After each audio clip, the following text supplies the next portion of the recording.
സന്നിധികൾ കടന്നു വന്ന എല്ലാവരെയും കർത്താവ് ധന്യമായി അനുഗ്രഹിക്കുമാറാകട്ടെ. അതിലെ രോഗങ്ങളാൽ ഭാരപ്പെടുന്നവർ, അതിലെ സാമ്പത്തിക ബുദ്ധിമുട്ടുകളാൽ ഭാരപ്പെടുന്നവർ, ശാരീരിക ദണ്ഡനങ്ങളാൽ ഭാരപ്പെടുന്നവരുണ്ട്. മാനസികമായിരിക്കുന്ന വിഷയങ്ങളിൽ ഭാരപ്പെട്ടുകൊണ്ടായിരിക്കുന്നവരുണ്ട്. തലമുറകളുടെ നല്ല ഭാവിയെ ഓർത്തിട്ട് ഭാരപ്പെടുന്നവരുണ്ട്.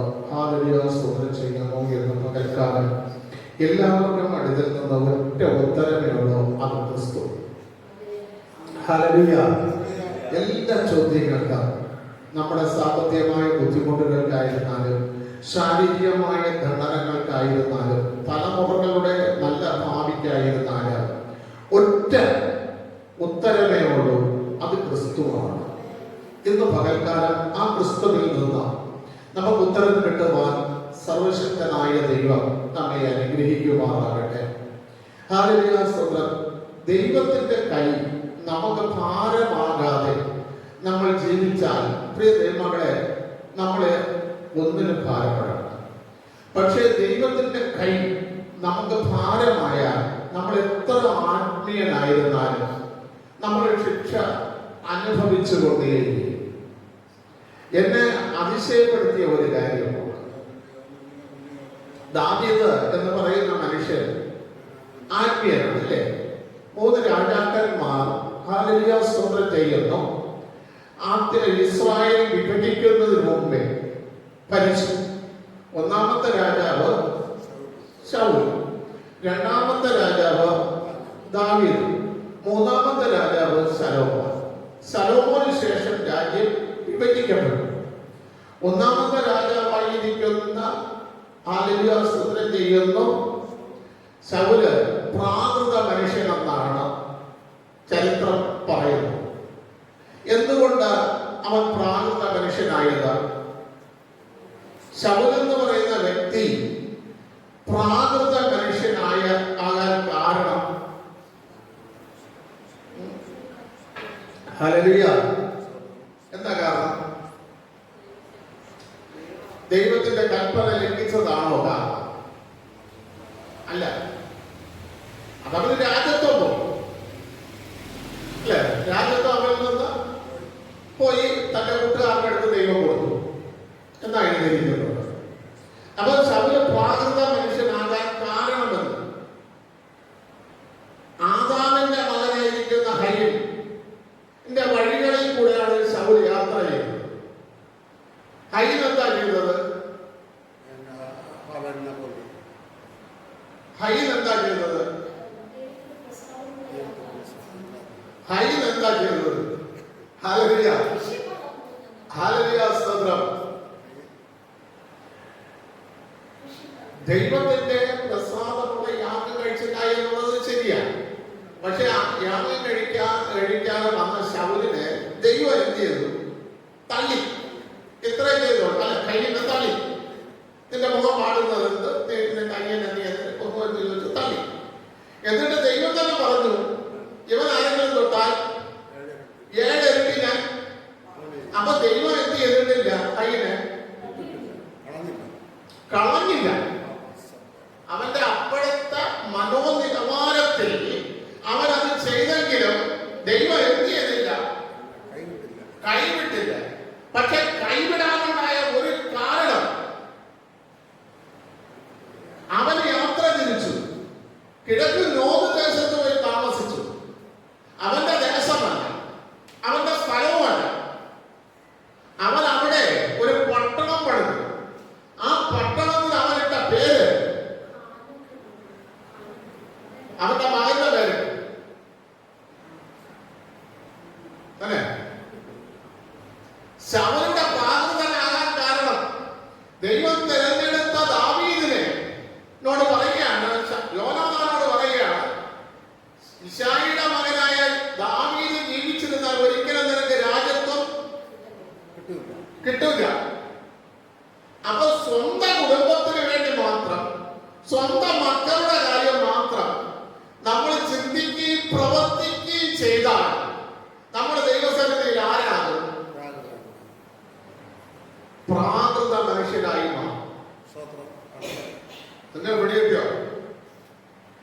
ഇന്ന് വിശ്വാസ ജീവിതങ്ങൾ തകർന്നുകൊണ്ടിരിക്കുന്നതിന് കാരണം അതാ. എനിക്ക് എന്റെ മകൻ, എന്റെ മകള്, എന്റെ മരുമക്കള്, എന്റെ മക്കള്, ചെറുമക്കള്, ഈ ഒരു നിലവാരത്തിൽ നമ്മൾ പോകുമ്പോൾ ദൈവസന്നിധിയിൽ നമ്മൾ പ്രാകൃതന്മാരായി മാറും. ചരിത്രം അങ്ങനെ പറയുന്നത്. രണ്ടാമത്തെ മനുഷ്യനാണ് ദാവീദ്. ദാവീദിനെ കുറിച്ച് പറയുന്ന ആത്മീയനാണ്. അവൻ എങ്ങനെ ആത്മീയനായി? യഹോവയുടെ യുദ്ധങ്ങൾ ചെയ്യാൻ വേണ്ടി ദൈവം ശൂരനായിരുന്ന് ചെയ്യാൻ വേണ്ടി തിരഞ്ഞെടുക്കപ്പെട്ട ഒരു ആത്മീയൻ അല്ലെ? യഹോവയുടെ യുദ്ധങ്ങൾ ചെയ്യാൻ തിരഞ്ഞെടുക്കപ്പെട്ട ഈ മനുഷ്യൻ എങ്ങനെ തെറ്റ് ചെയ്തു? ദാവീദിനെ കുറിച്ച് പറയുന്നു, ഉരിയാവിന്റെ ഭാര്യയെ മാത്രമേ അവനോട് അവൻ ചെയ്തിട്ടുള്ളൂ എന്നോ, തെറ്റ് ചെയ്തിട്ടുള്ളൂ. അവൻ എങ്ങനെയാ തെറ്റ് ചെയ്തത്?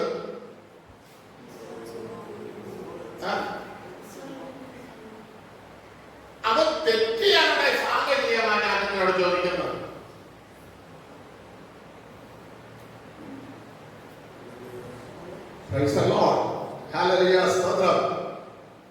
അവൻ തെറ്റിയാറുണ്ടായ സാഹചര്യം. ദാവീദ് ശരിക്കും പറഞ്ഞാൽ രബയിൽ യുദ്ധത്തിന് പോകേണ്ട വ്യക്തിയാണ്, ഇല്ലേ?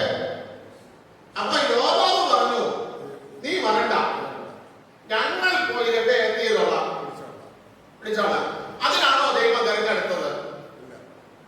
ദൈവം പറഞ്ഞത് ശൂരനായിരുന്ന് നീ യഹോവയുടെ യുദ്ധങ്ങൾ നീ ചെയ്യണം. അപ്പൊ ആ യുദ്ധം ചെയ്യേണ്ടവൻ തന്റെ സഹോദരിയുടെ മകന്റെ വാക്ക് കേട്ട് യുദ്ധത്തിന് പോകാതെ അരമനയിൽ, ആ അരമനയിൽ ഇരുന്നപ്പോ അവന് മുഷിവ് തോന്നി. അവൻ എന്ത് ചെയ്തു? എണീറ്റ് മാളികയിൽ പോയി കാണുന്ന അങ്ങോട്ടും ഇങ്ങോട്ടും. യുദ്ധം എന്തായി? അവിടുത്തെ കാര്യമൊന്നും അറിയുന്നില്ല. ഈ വിഷമത്തിലാണ് ദാവീദ് നടന്നത്. പക്ഷെ ആ സമയത്ത് അവൻ കാണാൻ പാടില്ലാത്തൊരു കാഴ്ച അവൻ യുദ്ധത്തിന് വേണ്ടി കാണുമോ? കാണും. ആലോചിച്ചു നോക്ക്. അപ്പൊ നമ്മൾ ചെയ്യേണ്ട കാര്യം, ദൈവം നമ്മളോടൊരു കാര്യം ഏൽപ്പിച്ചു, അത് ചെയ്യേണ്ടത് നമ്മൾ ചെയ്യാതെ വരുമ്പോഴാണ് ദൈവം മറ്റൊന്നിലെത്തി നമ്മളെ വഴിതെറ്റി. ഇത് ദൈവമായി ചെയ്യുന്നു. അതിന് നമ്മൾ പറയും പിശാചാണ്, അല്ലെങ്കിൽ അടുത്ത വീട്ടിലെ ആൾക്കാരാണ് ചെയ്തതെന്ന് പറയും. പക്ഷെ നമ്മളെ തെറ്റെന്ത് ചെയ്യും? നമ്മള് അങ്ങ് മറച്ചു വേണം. പക്ഷേ ഇതിൽ കൂടെ ദാവീദിന്റെ ഗൃഹത്തിൽ ദാവീദ് ശരിക്കും പറഞ്ഞ സ്വസ്ഥതയോടെ മരിച്ചോ? മരിക്കാൻ സമയത്ത് രണ്ട് മക്കൾ തമ്മിൽ അടിയാണ് സിംഹാസനത്തിൽ, ഇല്ലേ? ദാവീദ് മരിക്കുമ്പോ ഒരു മോന്റെ വാർത്ത കേട്ടോണ്ടാണ്, അതുപോലെ അവന്റെ മരണം കേട്ടോണ്ടാണ് മരിക്കുന്നത്. അപ്പൊ സന്തോഷത്തോടെയാണ് മരിച്ചത്. ഒരു വടി കൊണ്ട് പോലും ദാവീദ് അവനെ അടിച്ചിട്ടില്ല. ആ മോന്റെ മരണം കേട്ടോണ്ടാണ്. എന്താ കാരണം? എന്താ കാരണം? കാരണം എന്ന് പറഞ്ഞ എന്താ കാരണം? താൻ ചെയ്യേണ്ട കാര്യം ചെയ്യാതെ ഉലാവിയപ്പോൾ ചെയ്ത തെറ്റില് ദൈവം ഒരു കാര്യം പറഞ്ഞു, നിന്റെ ഗ്രഹത്തിൽ നിന്ന് നിന്റെ വാള്. നിങ്ങൾ പഠിച്ചിട്ടുണ്ടോ ദാവീദിന് പറ്റിയ അബദ്ധങ്ങൾ? പത്തിൽ സംഭവിച്ചത് എന്താണ്? ദാവീദിന്റെ ഗ്രഹത്തിൽ ആ വാള് വിട്ടുപോകാതെ വന്നപ്പോ പത്തിൽ സംഭവിച്ചത് എന്താണ്? ആദ്യം സംഭവിച്ചത് എന്താണ്?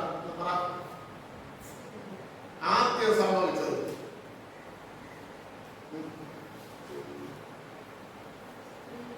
എന്റെ പ്രസംഗ വിഷയമല്ല, നിങ്ങളുടെ കയ്യിൽ വയ്ക്കുകയാണ്. ആദ്യം സംഭവിച്ചതെന്ന് പറയാം. സരണം പറഞ്ഞു കുഞ്ഞ് മരിച്ചെന്ന, ലളിത സിസ്റ്റർ പറഞ്ഞു കുഞ്ഞ് മരിച്ചെന്ന, ദിതി സിസ്റ്റർ പറഞ്ഞു കുഞ്ഞ് മരിച്ചെന്ന, ശിവ സിസ്റ്റർ പറഞ്ഞു കുഞ്ഞ് മരിച്ചെന്ന. രാജയുടെ എന്തെങ്കിലും പറയാമോ?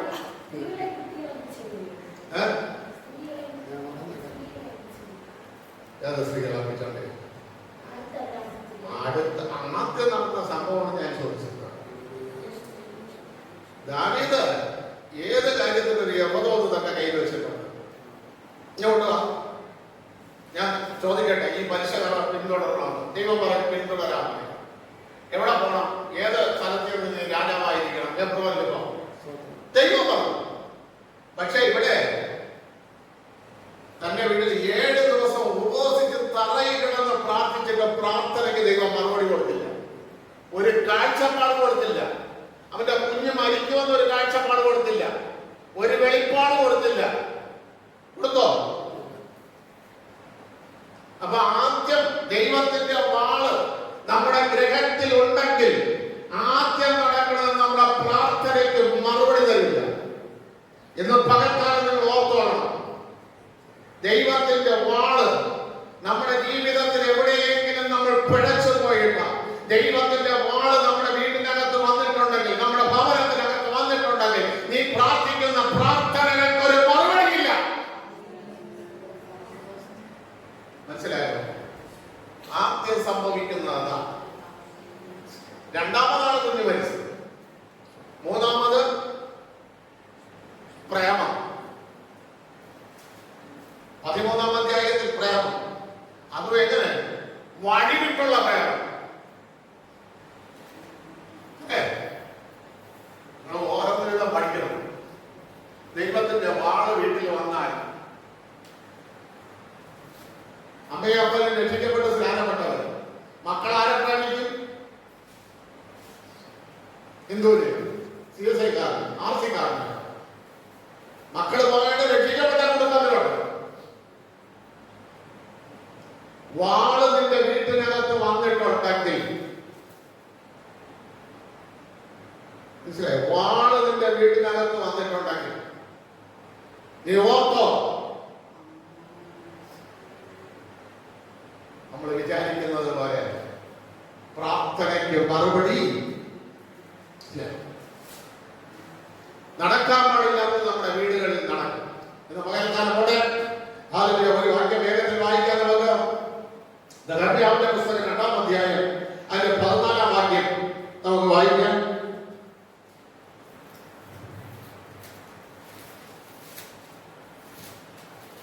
നെഹമ്യാവിന്റെ പുസ്തകം 2-ാം അധ്യായം അതിന്റെ 14-ാം വാക്യം.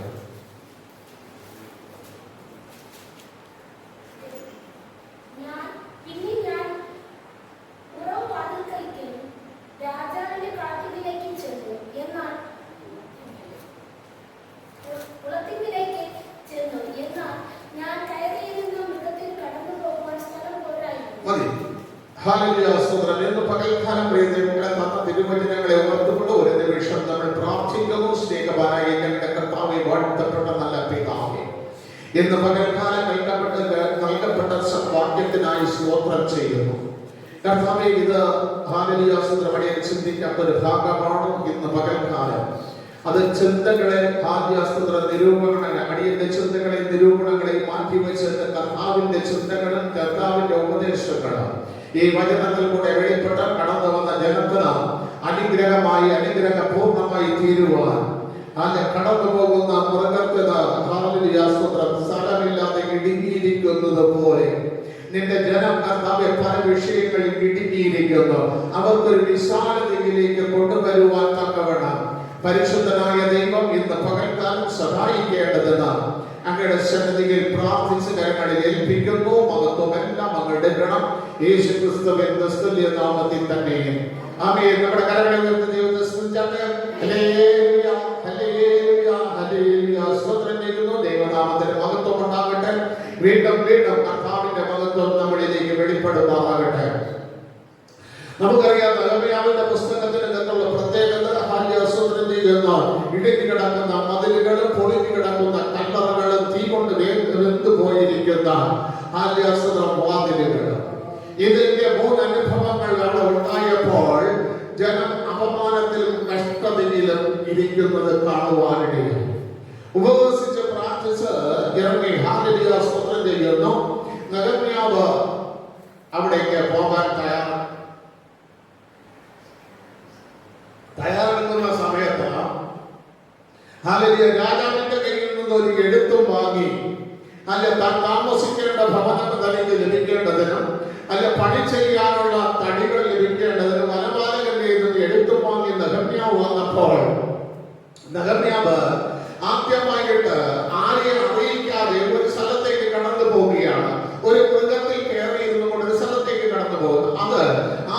വലിയ സ്ഥലം എന്ന് പറയുന്നത് ഉറവുവാതിൽ.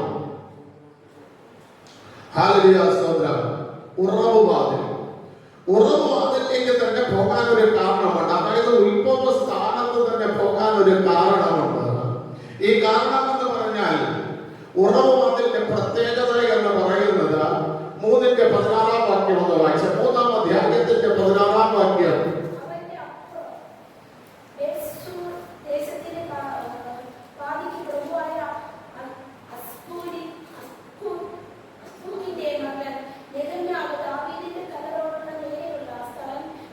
ഉറവുവാതിലുള്ള പ്രത്യേകത ദാവീദിന്റെ കല്ലറ കിടപ്പുണ്ട്.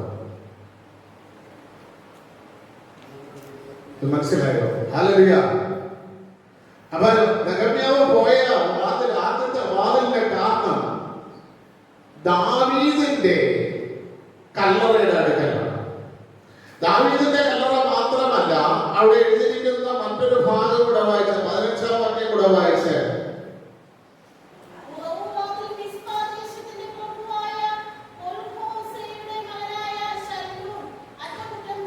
അപ്പൊ ഉറവുവാതിലിന്റെ അടുത്തുള്ള മറ്റൊരു പ്രത്യേകത എന്താ ഉണ്ട് അവിടെ? മിസ്ബ. മിസ്ബ എന്ന് പറയുന്നത് എന്താണ്? മിസ്ബ. ആദ്യമായിട്ട് യാക്കോബും ലാബാനും തമ്മിൽ നിയമം തൂണ് നിർത്തിയ സ്ഥലം. ഉൽപ്പത്തി പുസ്തകം 33-ാം അധ്യായം അതിന്റെ 48-ാം വാക്യം മുതൽ വായിക്കുമ്പോൾ ഒന്ന് വായിച്ചോ. ഉൽപ്പത്തി പുസ്തകം 41-ാം അധ്യായം അതിന്റെ 48-ാം വാക്യം മുതൽ വായിക്കുമ്പോൾ ഉൽപ്പത്തി 31:48.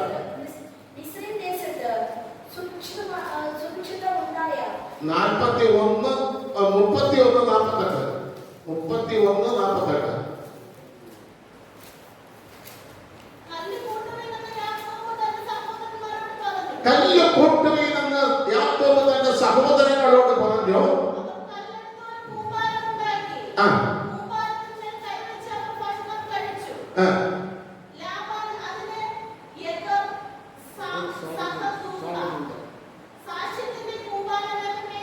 അതിന്റെ പേരെന്താണ്? കല്ലുകൂട്ടിയ സാക്ഷ്യത്തിന്റെ കൂമ്പാരം.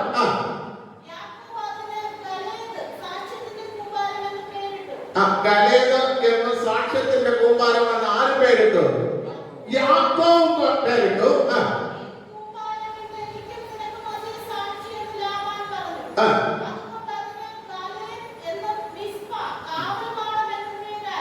മിസ്ബ, ദൈവം സാക്ഷിയായിരിക്കുന്ന സ്ഥലം.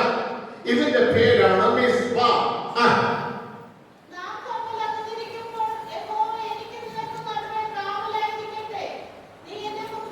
നോക്കണമേ, അപ്പൊ നമ്മൾ അകന്നിരിക്കുമ്പോഴും നമ്മൾ ബന്ധുക്കളാണ്. ഇപ്പൊ എന്താണ്? അമ്മാവനും മരുമോനാണ്. പക്ഷെ നമ്മൾ അകന്നിരിക്കുമ്പോൾ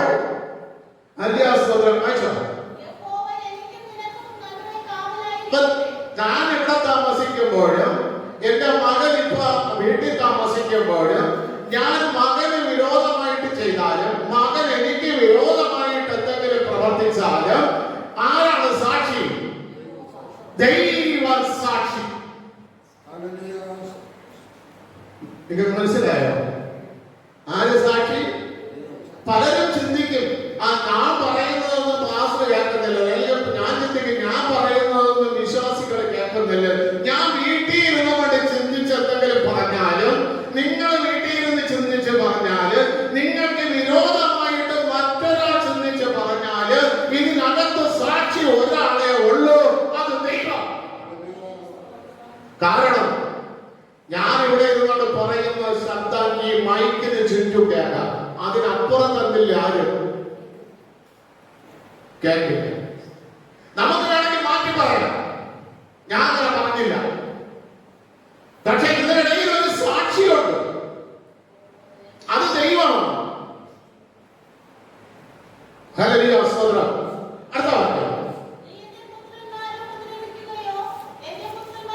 പ്രിയ ദൈവമക്കളെ, ഇതിനകത്തുള്ള ഒരു വിഷയം നമ്മൾ പെണ്ണുകെട്ടി കൊണ്ട് വന്നിട്ട് ഹല്ലേലൂയ സ്തോത്രം ചെയ്യുന്നു. ഭാര്യയുടെ വീട്ടിൽ നിന്ന് അത് കിട്ടിയില്ല ഇത് കിട്ടിയില്ല എന്ന് പറഞ്ഞിട്ട് അവളെ ഉപദ്രവിക്കാൻ തുടങ്ങിയ ദൈവം സാക്ഷി. നിങ്ങൾ പിടിയില്ല. ഇതിനകത്ത് വേറെ ഒരു സാക്ഷിയില്ല. അപ്പം കൊടുക്കാത്ത അവൻ മോളല്ല കഴിച്ചത്. അപ്പം കൊടുക്കാന്നോ? അപ്പം കൊടുത്തില്ല. പക്ഷെ അതിന് പകരം മോളെ മുറുകിലിടിച്ചാൽ കിട്ടുമോ? മോളെ ഇവരാണ്. ഇതിന് ഏക സാക്ഷിയേ ഉള്ളൂ, അത് ദൈവം. ഞാൻ പണ്ട് അത് ഒരു ചർച്ചയിലിരിക്കുമ്പോൾ 4 പയ്യന്മാർക്ക് പാടാൻ കൊടുത്തു, പാട്ട് പാടാൻ കൊടുത്തു. അപ്പൊ ഇതില് 5 ദിവസത്തിൽ ഞാൻ എണീറ്റ് പ്രാർത്ഥിക്കുമ്പോൾ വചന ശുശ്രൂഷിക്കാൻ കയറുമ്പോൾ അല്ലെങ്കിൽ എനിക്ക് വചന ശുശ്രൂഷ വെളിപ്പെടുന്നില്ല. എന്താണ് കാര്യമെന്ന് ഞാൻ ദൈവത്തോട് പ്രാർത്ഥിച്ചു. പ്രാർത്ഥിച്ചു കഴിഞ്ഞപ്പോൾ ദൈവാത്മാവ് പറഞ്ഞു, ഇതിലൊരുത്തൻ ഭാര്യയോട് അവിശ്വസ്തത കാണിച്ചിട്ട് വന്നിരുന്ന പാടയാണ്. ഭാര്യയോട് അവിശ്വസ്തത കാണിച്ചിട്ട് വന്നിരുന്ന് പാടുന്നു. അവനെ പുൽമിറ്റിൽ കേൾക്കരുത്, അവനെ പുറത്താക്കാൻ പറഞ്ഞു. എനിക്ക് പറയാമോ? സഭാഭാഷ എനിക്ക് പറയാമോ? നീ കയറരുതെന്ന് ആളെ കാണിച്ചത് ഇന്ന ആളാണ്. ഞാൻ ദൈവത്തോട് ഒരു ദിവസം ഉപവസിച്ചു, കർത്താവേ, ഇവൻ മൈക്ക് എടുക്കുന്നത് ഇവന്റെ കയ്യിൽ കമ്പഴക്കണം. ഇവ എന്ത് ചെയ്തത്? മൈക്ക് എടുക്കരുത്. പ്രാർത്ഥിച്ചു. ഒരു ദിവസം അവന് വേണ്ടി എന്ത് ചെയ്തു? ഉപവസിച്ചു. ഹല്ലേലൂയ, സ്തോത്രം. പ്രാർത്ഥിച്ചു, പാട്ട് പാടാൻ കൊടുത്തു. മൈക്ക് എടുത്തു. ഇവിടെ യൂത്തുപറ പൊട്ടിയിരുന്നു, എത്തടിച്ചു. മൈക്ക് അടിച്ചിട്ട് അവിടെ നിർബന്ധം.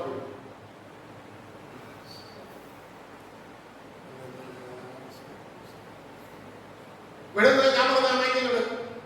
ഞാൻ നോക്കണമെന്ന് പറഞ്ഞു. ഞാൻ എടുത്ത് ഇങ്ങനെ എഴുതി വെച്ച് ഞാൻ എന്ത് ചെയ്തു? പാടിക്കൊണ്ടത്. എനിക്ക് മൈക്ക് കാരണം അവന് കൺവിൻസസ് ഞാൻ എടുത്തെന്ത് ചെയ്തു? ഒന്നും ചെയ്തില്ല. ഞാൻ പിടിച്ച് പാടിക്കൊണ്ടത്. എന്നെ ഒരു കമ്പ് എത്തിയില്ല, ഗർത്തും അടിച്ചില്ല. പാട്ട് ചെയ്ത് കഴിഞ്ഞപ്പോൾ ഞാൻ പറഞ്ഞു, സംഭവം ഇതാണ്. ഇതിൽ ആരോ ഒരാൾ ഭാര്യയോട് അവിശ്വസ്തത കാണിച്ചിട്ട് ഞാൻ തുറന്നാ പറയും. എനിക്ക് വിളിച്ചു നോക്കൊന്നുമില്ല. എനിക്ക് മനസ്സിൽ കാണുന്ന കാര്യം ഞാൻ തുറന്നു പറയും.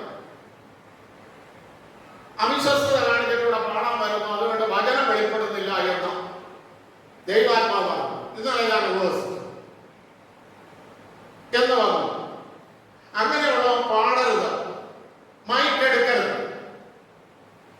ദൈവത്തിന്റെ ഒരു ശുശ്രൂഷയും അവൻ ആലയത്തിൽ അവർക്ക് ചെയ്യരുത്. ശപിക്കപ്പെട്ടവൻ വേണ്ട. ഞാൻ ഇതേപോലെ പറഞ്ഞു. അപ്പൊ നീയാണെന്ന് എന്ത് ചെയ്ത് കഴിഞ്ഞു? ബോധ്യപ്പെട്ടു കഴിഞ്ഞു. നീ എന്ത് അവിശ്വസ്തത കാണിച്ചോ നിന്റെ ഭാര്യയോട് നിരന്നിട്ട് വന്ന് എന്ത് ചെയ്താൽ മതി? പാടിയാൽ മതി. അന്ന് അവന്റെ ഭാര്യ വന്ന് അവളുടെ അടുത്ത് പറയുകയാണ്, എന്നെ അടിച്ചു തരാൻ നീ. പിന്നെ ഞാനിതൊന്നും വെയിറ്റ് ചെയ്തില്ല. പുറത്ത് പറഞ്ഞില്ല. പ്രിയ ദൈവമക്കളെ, നമ്മൾ ചെയ്യുന്ന എല്ലാ കാര്യത്തിനും ഒരു സാക്ഷി ദൈവം വെച്ചിട്ടുണ്ട്. അപ്പൻ കാണില്ല, അമ്മ കാണില്ല, സഹോദരങ്ങൾ കാണില്ല, ബന്ധുക്കൾ കാണില്ല, പക്ഷെ ഒരു സാക്ഷി ദൈവം വെച്ചിട്ടുണ്ട്. ആ സാക്ഷിയുടെ കണ്ണു പൊത്താൻ ആർക്കും കഴിയില്ല.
എന്തെങ്കിലും കുഴപ്പം ജീവിതത്തിൽ സംഭവിച്ചിട്ടുണ്ട്. അത് കഴിഞ്ഞാൽ പഴയ നിയമത്തിൽ യാക്കോബിൽ നിന്നാണ് വംശാവലി തുടങ്ങുന്നത്. അനേക ജാതികൾ ഉത്ഭവിക്കുന്ന യാക്കോബിൽ നിന്നാണ്, അബ്രഹാമിൽ നിന്നല്ല. പുതിയ നിയമത്തിൽ നമുക്ക് അനുഗ്രഹം തുടങ്ങുന്നത് ദാവീദിന്റെ അനുഗ്രഹം അല്ലെ? മറിയയോട് എന്താ പറഞ്ഞത്? ഹല്ലേലൂയ. 1:32, ലൂക്ക 1:32. എട്ടാമത് വായിക്കണം. ഒന്ന്, അത്യുന്നതന്റെ പുത്രൻ എന്ന് വിളിക്കപ്പെടും.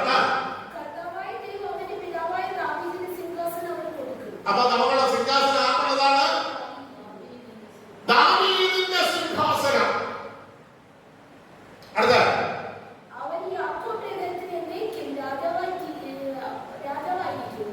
നിന്നിൽ നിന്ന് ഞാൻ രാജാക്കന്മാരെയും പ്രഭുക്കന്മാരെയും ഉത്ഭവിപ്പിക്കുമെന്ന് പറഞ്ഞ കർത്താവ് ഇവിടെ ദാവീദിൽ നിന്ന്, ദാവീദിന്റെ സിംഹാസനം ലഭിക്കുന്നവനിൽ നിന്ന് എന്ത് ചെയ്യും? രാജാക്കന്മാരെ രാജാവായി അവനെ വാഴിക്കും. ഈ അനുഗ്രഹം രാജാവായി വാഴിച്ച ദാവീദിന് എന്തനുഗ്രഹം ദൈവം കൊടുത്തു?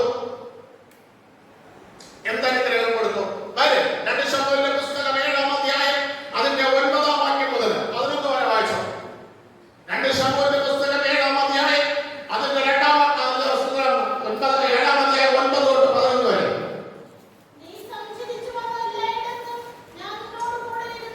നീ സഞ്ചരിച്ചു വന്ന എല്ലാ സ്ഥലത്തും ഞാൻ നിന്നോടുകൂടെ. അപ്പൊ ദൈവം ആഗ്രഹിക്കുന്നത് എന്താണ്?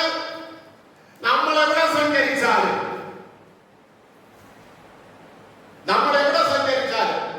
ദൈവത്തിന് നമ്മളെ കൂടെ എത്തിക്കണം. അപ്പൊ നമ്മൾ ഒരു അശുദ്ധമായ സ്ഥലത്ത് ചെയ്യാലോ ദൈവത്തിന് കൂടെ വരാൻ പറ്റുമോ? Praise the Lord. അപ്പൊ അത് കണക്കാക്കി നമ്മൾ എവിടെ പോകണം? വിശുദ്ധിയുള്ളിടത്തൂടെ, വിശുദ്ധ സ്ഥലത്തൂടെ, അല്ലാതെ അശുദ്ധിയിൽ കൂടെ അല്ല. അശുദ്ധന്മാരെ കൂട്ടത്തല്ല, വിശുദ്ധന്മാരുടെ കൂട്ടത്തെ യാത്രയാണ്. കാരണം എന്റെ കൂട്ടത്തിൽ വരുന്ന ആൾ ആരാണ്? വിശുദ്ധനാണ്. ആ വിശുദ്ധനായ ദൈവം എന്നോട് കൂടെ ഇരിക്കേണ്ടതിനാൽ ഞാൻ പോകുന്ന വഴി എങ്ങനെയുള്ളതായിരിക്കണം? വിശുദ്ധമായിരിക്കണം. ഇവിടെ എന്തെങ്കിലും പാളിച്ച പറ്റിയിട്ടുണ്ടോ എന്ന് അറിയാനാണ് എന്ത് ചെയ്തത്? ദാവീദിന്റെ കൽപ്പന അടക്കുന്ന ഉറവയുടെ അടുക്കിലേക്ക് ആര് ചെയ്തത്? ഈ ജനത്തിന് എന്തെങ്കിലും ഇങ്ങനെയുള്ള പദ്ധതികൾ വല്ലതും പറ്റിയിട്ടുണ്ടെങ്കിൽ അടുത്ത 2 ശമൂവേൽ ദാവീദിന്റെ രണ്ടാമത്തെ അനുഗ്രഹം നിങ്ങൾക്ക് മനസ്സിലായ? ദൈവം കൂടെ ഇരുന്നാലേ സകല ശത്രുക്കളെയും ഛേദിച്ചു കളയാൻ കഴിയും. ഇല്ലെങ്കിൽ എന്തിയില്ല. ദാവീദിന് സഹായം ചെയ്ത ഒരു മനുഷ്യന്റെ പേര് നിങ്ങൾക്ക് അറിയാമോ?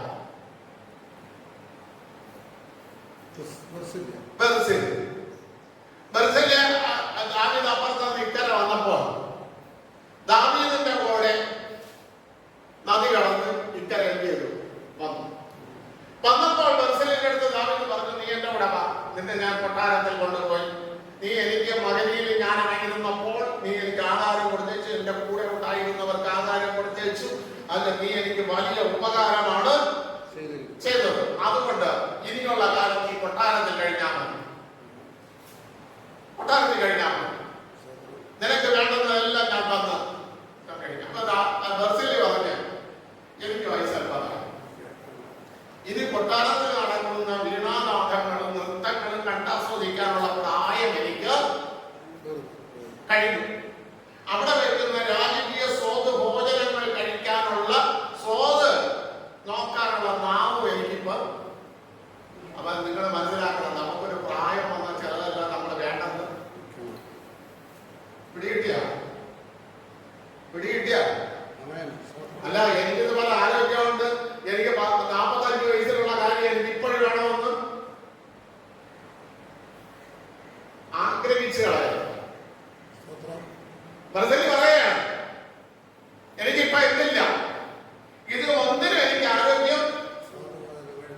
ഇല്ല. നിനക്ക് എന്തെങ്കിലും ചെയ്യാൻ താല്പര്യമുണ്ടെങ്കിൽ എന്റെ മകന് നീ കൊണ്ടുപോയി സംരക്ഷിക്കണം. ശരി, നീ പറഞ്ഞതുപോലെ നിന്റെ മകനെ ഞാൻ കൊട്ടാരത്തിൽ. പ്രിയ ദൈവമക്കളെ, വംശാവലി എഴുതുന്ന ബർസിലിയുടെ മക്കളില്ല. നിങ്ങൾ വായിച്ചിട്ടുണ്ടോ? ചിലർക്ക് നന്മ കൂടുതൽ കിട്ടിയാലും കുഴപ്പമാണ്. അർഹിക്കാത്ത നന്മ നമ്മുടെ സഭയ്ക്കകത്തുമുണ്ട്. അർഹിക്കാത്ത ചില നന്മകളെല്ലാം കയ്യിൽ വന്നുകൊണ്ടിരിക്കും. അത് വലിയ കുഴപ്പമാണ്. ഈ സഭയിലുണ്ട്. അർഹിക്കാത്ത പൈസ എന്ത് ചെയ്യുന്നു? അത് വലിയ കുഴപ്പമില്ല. ബർസിലിന്റെ മക്കൾക്ക് അറിയിക്കാത്ത നന്മ എന്ത് ചെയ്തു? ലഭിച്ചു. അവരുടെ ഏത് ഗണത്തിൽ പോയി വായിച്ചിട്ടുണ്ടോ? വായിച്ചിട്ടുണ്ടോ? എസ്രയുടെ പുസ്തകം 2-ാം അധ്യായം 62-ാം വാക്യം ഒന്ന് വായിക്കും. എസ്രയുടെ പുസ്തകം 2-ാം അധ്യായം 62-ാം വാക്യം.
ഭൂമിയിലുള്ള മഹാന്മാരുടെ പേർ പോലെ നിന്റെ പേരിനെ ഞാൻ എന്ത് ചെയ്യും?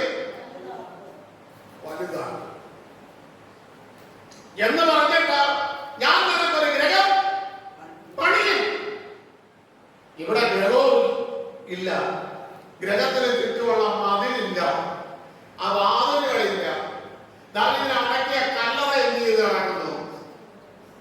ഇടിഞ്ഞ. അപ്പൊ ആദ്യം പണിയേണ്ടത് ഇവിടെയല്ലേ? നിന്റെ തലമുറയുടെ കുടുംബ ജീവിതത്തിലല്ലേ ആദ്യം പണി നടക്കേണ്ടത്? നിന്റെ തലമുറയുടെ ജീവിതത്തിലല്ലേ ആദ്യം പണി നടക്കേണ്ടത്? നിന്റെ തലമുറയുടെ ഭാവിയിലല്ലേ ആദ്യം പണി നടക്കേണ്ടത്? ഈ അപമാനം മാറണമെങ്കിൽ, ഈ കഷ്ടത മാറണമെങ്കിൽ, ഈ നിന്ദ മാറണമെങ്കിൽ ആദ്യം പണി നടക്കേണ്ടത് നിന്റെ തലമുറയിലാണ്.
ഞാൻ കുട്ടാൻ പറഞ്ഞ അതൊന്ന് വായിച്ചു.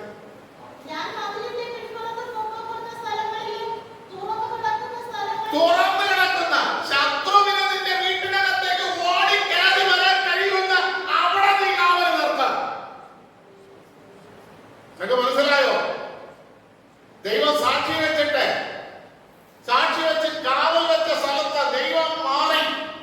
ഇപ്പൊ നിന്റെ ശത്രുവിന് നീ ഓടി നിന്റെ വീട്ടിനകത്തേക്ക് കയറാം. ആ കയറാൻ വന്നിരിക്കുന്ന തുറന്നു കിടക്കുന്ന സ്ഥലത്ത് നീ എന്ത് ചെയ്യണം? ദൈവം കാവൽ നിൽക്കുന്നത് വരെ ജാഗ്രതയോടെ നീ എന്ത് ചെയ്യണം? കാവൽ നിന്നേ മതിയാവും. പണിയണോ? ഈ അപമാനം മാറണോ? ഈ കഷ്ടത മാറണോ? ഈ നിന്ന മാറണം. നീ കാവൽ നിർത്താം. അടുത്ത് ഞാൻ കഴിഞ്ഞ ഞായറാഴ്ച പറഞ്ഞു, ഒരു വ്യക്തി എന്റെ വീട്ടില് എന്റെ മോൻ കുടുംബമായാൽ അവനവന്റെ ഭാര്യയും എന്റെ കുഞ്ഞും ഒറ്റയ്ക്ക് അവർക്ക് പ്രാർത്ഥന വേണം. ഒറ്റയ്ക്ക് ദൈവവുമായിട്ടുള്ള ബന്ധം വേണം. ഇത് ചിലതൊക്കെ വിചാരിക്കുന്നത് എന്റെ മോൻ കുടുംബമായെങ്കിൽ എന്റെ ഉടനെ താമസിക്കുന്നത്. പിന്നെ എന്തിന്? ഇല്ല പ്രിയ ദൈവമക്കളെ, കുടുംബമായി എങ്ങനെ മക്കളുടെ ലക്ഷ്യം ലക്ഷ്യം കുടുംബമായ മോൻ എന്ത് ചെയ്യണം? ഒരു ലക്ഷ്യം വേണം. ഞാൻ ഇടയ്ക്ക് മോനോട് പറഞ്ഞു, മക്കളെ ഞാൻ ലോൺ എടുത്ത് നിനക്ക് നല്ലൊരു ബുള്ളറ്റ് വാങ്ങിച്ചു തരാം. ഞാൻ വിടുന്ന അന്നത്തെ ആക്സിഡന്റിൽ എന്ത് ചെയ്തിട്ടുണ്ട്? മക്കളെ വന്ന പോലെ നട്ടലിന് രണ്ടുണ്ട് ബുള്ളറ്റ് വാങ്ങിച്ചു തരാം. അങ്ങനെ അവരുടെ പഴയെടുത്ത 2,10,000 എടുത്ത വണ്ടിയാണ്. എനിക്കറിയാം. ഈ വണ്ടി ആരോട് നിൽക്കണമെന്ന് പറഞ്ഞപ്പോൾ ഞാൻ പറഞ്ഞു, എന്നാൽ നമുക്ക് വാങ്ങിക്കണം.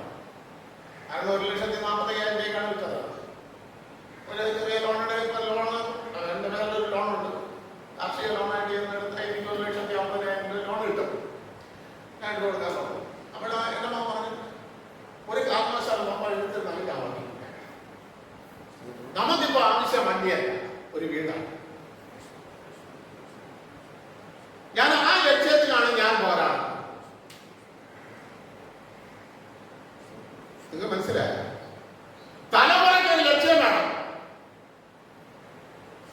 അവരെ കുന്തം പിടിച്ച് നിർത്ത് ലക്ഷ്യത്തിൽ.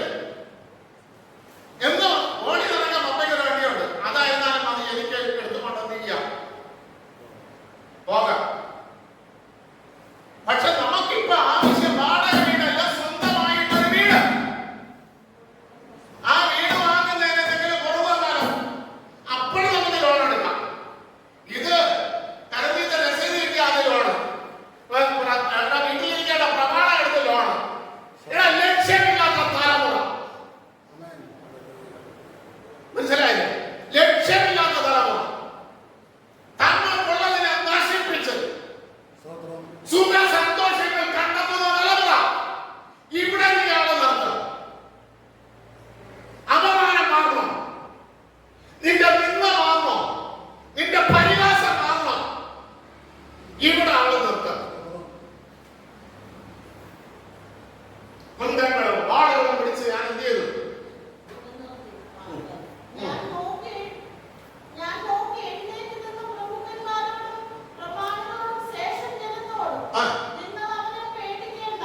3-ാം വാക്യം 3.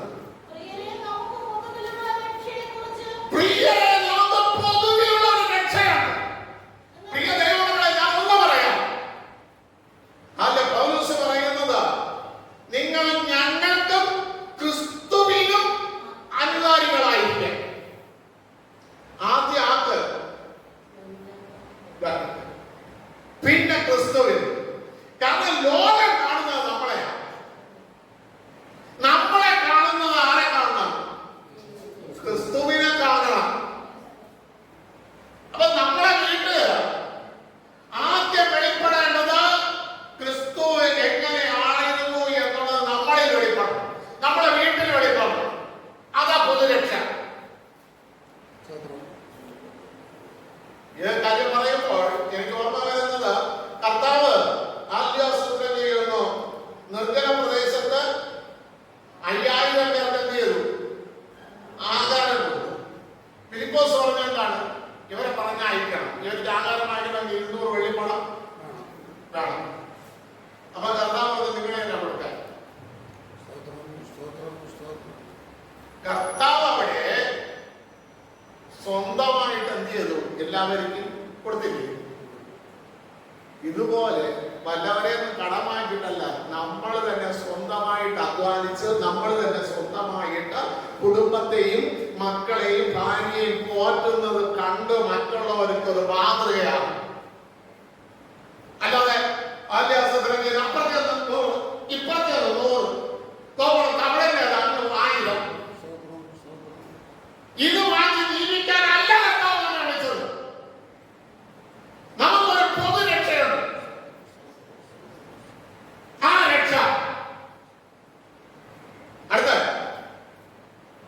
നിങ്ങൾക്ക് എഴുതുവാൻ സകല പ്രയത്നവും ചെയ്യുന്ന വിശുദ്ധന്മാർക്ക് ഒരിക്കലായിട്ട് നമുക്ക് ഒരിക്കലേ ദൈവം എന്ത് ചെയ്തിട്ടുള്ളൂ?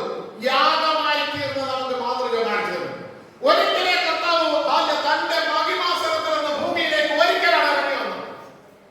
നമുക്ക് കിട്ടുന്ന ഉപദേശവും ഒരിക്കലായിരുന്നു. നല്ല ഉപദേശം ഒരിക്കലായിരുന്നു. ആ വിശ്വാസത്തിന് വേണ്ടി നമ്മൾ പോരാടണം. ഇവിടെ നഗരജ്ഞാവ് ആ വിശ്വാസത്തിന് വേണ്ടി എന്ത് ചെയ്തു? പോരാടി. മനസ്സിലായി? ജനം അതിലെന്ന് എന്ത് ചെയ്തു? വീഴുന്നപ്പോൾ പോരാടി. പോരാടിയപ്പോൾ അതിന്റെ 12-ാം അധ്യായം ഒന്ന് എടുത്ത്, നഗരജ്ഞാവിന്റെ പുസ്തകം 12-ാം അധ്യായം അതിന്റെ 37-ാം വാക്യം കൊണ്ടൊന്ന് വായിച്ചത്.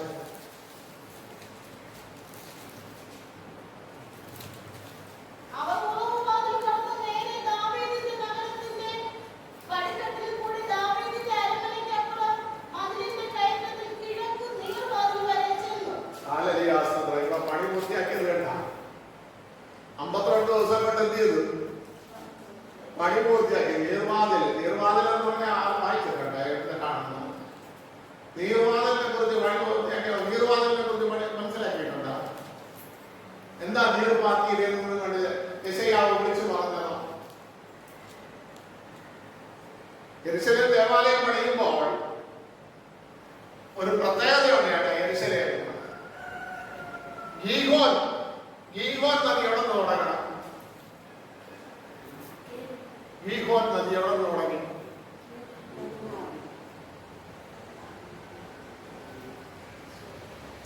ഏതൻ തോട്ടത്തിൽ നിന്ന് ഒഴുകിയ 3-ാമത്തെ നദിയുടെ പേര്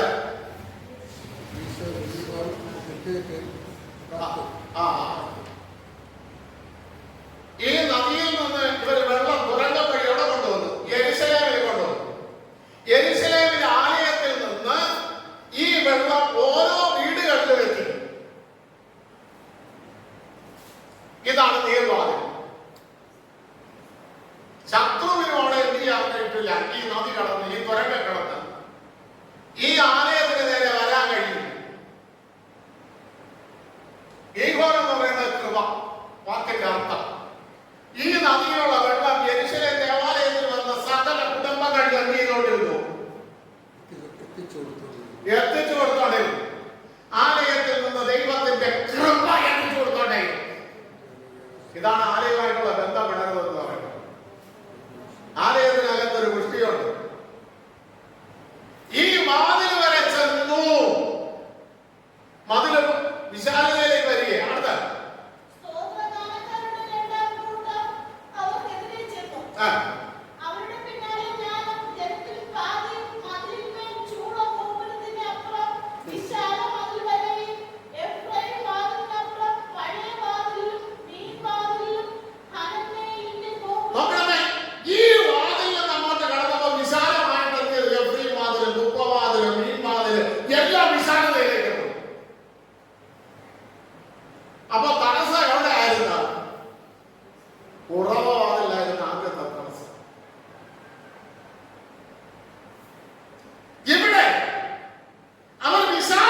കണ്ടോ?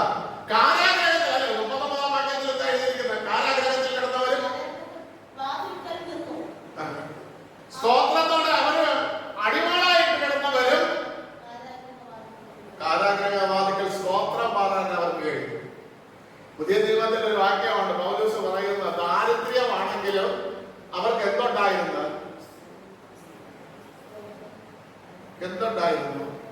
അവരുടെ വീട് ദാരിദ്ര്യമാണ് എങ്കിലും എന്തുണ്ടായിരുന്നു? 2:8 ആയത്. 2:8 ആയത്. വായിക്കുന്നത് നിർത്തിക്കോ.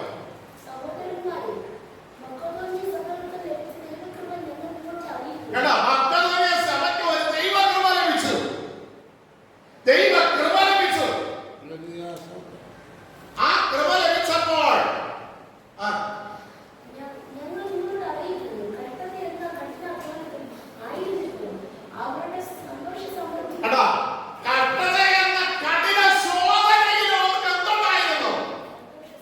സന്തോഷ സമൃദ്ധി ഉണ്ടായിരുന്നു.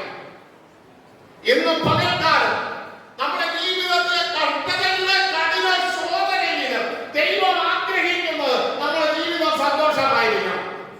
അതിന് എവിടെയാണോ ഇടിവ് വന്നിരിക്കുന്നത് അവിടെ ഒന്ന് പണിയാൻ നമുക്ക് പൗലോസ് പറയുന്നത് പോലെ കൊലോസ്യർക്കെഴുതിയ ലേഖനം 1:29 നമ്മളിൽ വ്യാപരിക്കുന്ന ശക്തിയോടെ നമുക്ക് പോരാടാൻ, നമ്മുടെ തലമുറയ്ക്ക് വേണ്ടി പോരാടാൻ, നമ്മുടെ കുടുംബത്തിന് വേണ്ടി പോരാടാൻ ഇന്ന് പകൽക്കാലം ദൈവം നമ്മെ സഹായിക്കട്ടെ. എല്ലാ കണ്ണുകളും അടച്ചാട്ടെ. നമുക്ക് സ്ഥലം പോരാതിരുന്ന ഉറവുവാതിന്റെ അടുക്കൽ അത് വിശാലതയിലേക്ക് കൊണ്ടുവരുവാൻ തക്കവണ്ണം ദൈവത്തിന്റെ പരിശുദ്ധാത്മാവ് നമ്മെ സഹായിച്ചെങ്കിൽ ഇന്ന് പകൽക്കാലം എല്ലാം വിശാലതയിലേക്ക് കൊണ്ടുവരുവാൻ പരിശുദ്ധനായ ദൈവം